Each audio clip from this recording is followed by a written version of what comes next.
Welcome students, digital lecture of class 7 social studies. Students, today we will study about government at the center in this chapter. India is A union of states. Bharat में बहुत सारी states है। भारत इस बहुत सारी states से मिलकर एक यूनियन गवर्नमेंट बनी हुई है। We have separate government at the centre and the state. हमारे यहाँ पर जो गवर्नमेंट है, सेंट्रल लेवल पर जो गवर्नमेंट है, मतलब केंद्र स्तर पर जो गवर्नमेंट है उसका काम अलग होता है, और जो स्टेट लेवल पर जो गवर्नमेंट है उसका काम अलग होता है। स्टेट लेवल की गवर्नमेंट स्टेट के कामों को देख रेख करने का काम करती है, जबकि जो सेंट्रल लेवल की जो गवर्नमेंट है वो होल कंट्री का काम देखने का काम करती है। Union government has 3 organs. Union government के 3 ऑर्गन्स होते हैं। The first organs is the legislative. Legislative means होता है विधायिका। इसका काम होता है लॉ मेकिंग बॉडी, मतलब जो भी लॉज है, जो भी रूल्स है वो बनाने का काम करती है।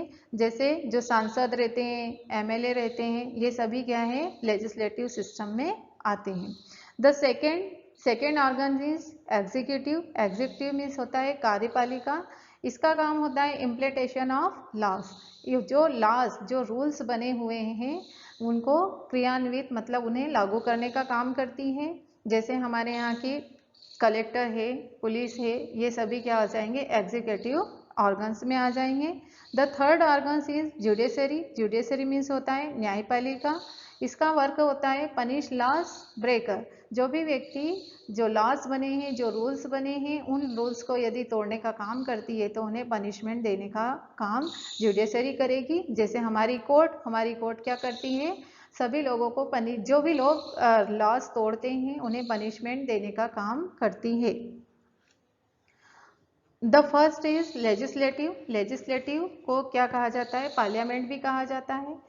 लेजिस्लेटिव का वर्क क्या होता है, लॉ मेकिंग्स, मतलब जो भी लॉस हैं उनको बनाने का काम करती है। इसी टाइप से पार्लियामेंट भी लेजिस्लेटिव होता है। इसका वर्क भी होता है लॉस को बनाना, रूल्स बनाना।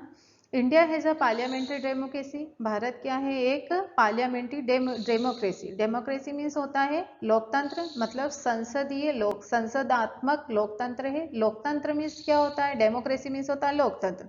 अब लोकतंत्र मीन्स क्या होगा कि ऐसी गवर्नमेंट जिसको किसने सिलेक्ट किया है, लोगों के द्वारा। जो लोगों के द्वारा सिलेक्ट होकर आई है उसे ही हम क्या कहते हैं, डेमोक्रेसी। मतलब डेमोक्रेसी में सिर्फ लोगों के द्वारा ही सरकार को चुना जाता है।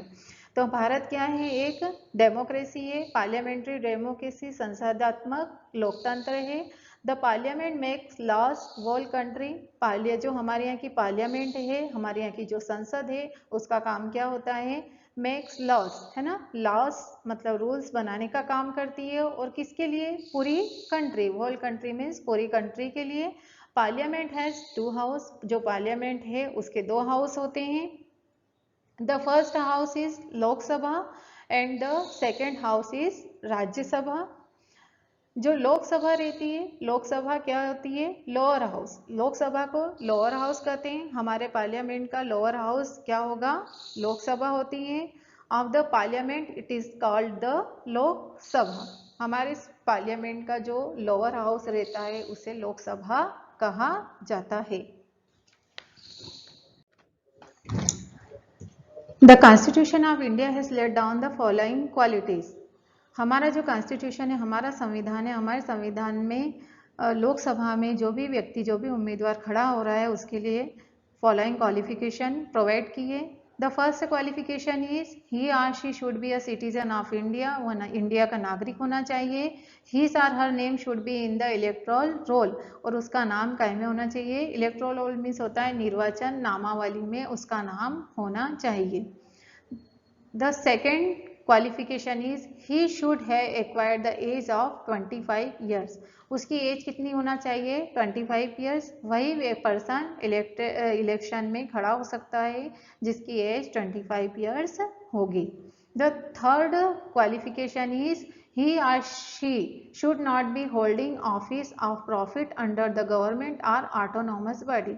ऐसा व्यक्ति जो गवर्नमेंट के प्रॉफिट के पद पर है वह व्यक्ति चुनाव में खड़ा नहीं हो सकता है। मीन्स या तो वह गवर्नमेंट सर्विस में है या फिर किसी अन्य प्रॉफिट के पद पर है, तो वह व्यक्ति चुनाव में खड़ा नहीं हो सकता है। The fourth qualification is he or she should not be disqualified by the court. उसे कोर्ट ने डिस्क्वालीफाइड नहीं किया है। डिस्क्वालीफाइड मतलब जो यदि वह व्यक्ति अपराधी है तो वह व्यक्ति चुनाव में खड़ा नहीं हो सकता है, और यदि किसी रूप से मेंटली डिस्टर्ब है तो वह भी व्यक्ति चुनाव में खड़ा नहीं हो सकता है। जिस टाइप से जो व्यक्ति चुनाव में, लोकसभा के चुनाव में, इलेक्शन में खड़ा हो रहा है, उम्मीदवार बन रहा है, उसके लिए क्वालिफिकेशन हमारे कॉन्स्टिट्यूशन ने प्रोवाइड की है, उसी तरीके से जब व्यक्ति वोट दे रहा है, वोटिंग कर रहा है, उस वोटिंग करने वाले पर्सन के लिए भी हमारे कॉन्स्टिट्यूशन ने कुछ क्वालिफिकेशन दी है। The member of the Lok Sabha are elected by the people. हमारे यहाँ का के जो लोकसभा के मेंबर है वह पीपल के द्वारा, लोगों के द्वारा इलेक्टेड होते हैं on the basis of adult franchise. और पीपल्स, वही पीपल्स जो वयस्क मताधिकार, मतलब जो पीपल्स क्या है, एडल्ट हैं, जिनकी एज अबाव 18 ईयर्स है, वही लोकसभा के मेंबर्स को वोट दे सकता है। तो वोट देने के लिए क्या क्वालिफिकेशन होना चाहिए? Following qualification for the voters की निम्न क्वालिफिकेशन होना चाहिए। The first qualification is he or she should be a citizen of India. वह सिटीजन होना चाहिए इंडिया का, and must be completed the age of 18 years, और उसकी एज 18 ईयर्स कम्प्लीटेड होना चाहिए। The second qualification is his or her name must in voter list of the constituency which he or she belong. वह जहाँ से belong कर रहा है, मीन्स जहाँ पर रहता है, वहाँ की वोटिंग लिस्ट में उसका नाम होना चाहिए, तभी वह वोटर वोट कर सकता है। The third qualification is he or she must not be prohibited to vote by the court on any ground.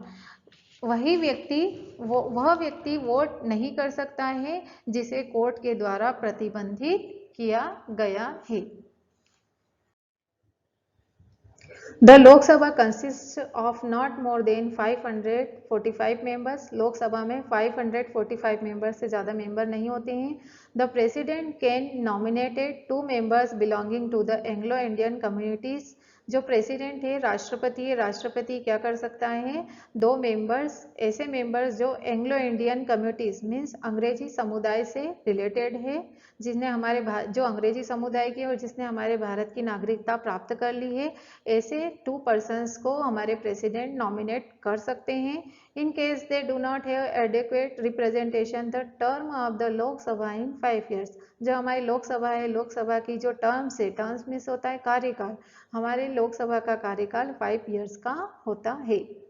The Rajya Sabha, जिस तरह से लोकसभा को लोअर हाउस कहते हैं, उसी तरह से जो राज्यसभा है, राज्यसभा को अपर हाउस कहा जाता है। The upper house of the parliament is popularly known as Rajya Sabha.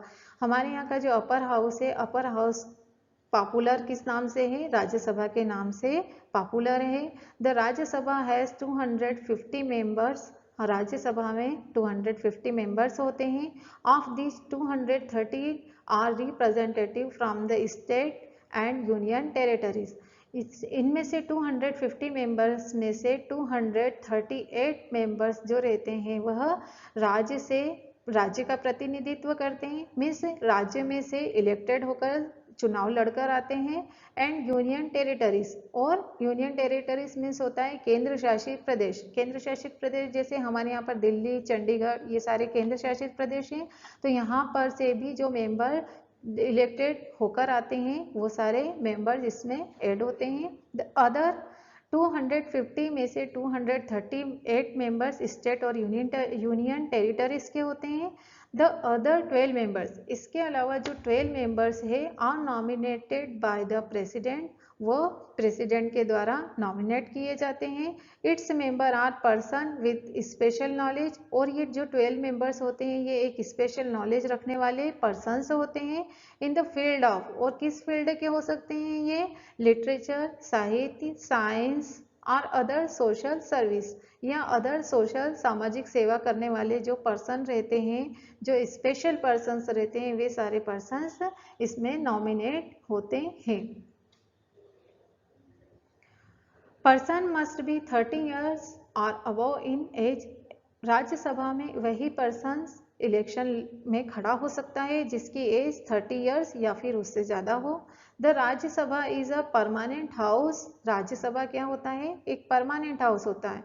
जैसे लोकसभा परमानेंट हाउस नहीं होता है। लोकसभा में हर एवरी 5 years में क्या होते हैं? इलेक्शन होते हैं। जितने भी मेंबर्स हैं सारे मेंबर्स के हर एवरी 5 years में चुनाव होते हैं और वो चुनाव में यदि इलेक्टेड हो जाते हैं तो वह लोकसभा में आते हैं। लेकिन जो राज्यसभा है, राज्यसभा में क्या होता है कि ये एक परमानेंट हाउस है और परमानेंट हाउस होने के कारण यहाँ पर क्या होता है कि जो राज्यसभा है, राज्यसभा के मेंबर्स की का जो टर्म्स है वो कितना होता है? 6 years का होता है। और परमानेंट हाउस इसलिए कहा जाता है क्योंकि यहाँ पर सारे मेंबर्स के एक साथ इलेक्शन नहीं होते हैं। जो मेंबर्स रिटायर हो जाते हैं उनकी जगह पर अदर मेंबर्स इलेक्शन में चुनाव जीतकर यहाँ पर आते हैं, इसलिए इसे परमानेंट हाउस कहा जाता है। Thank you.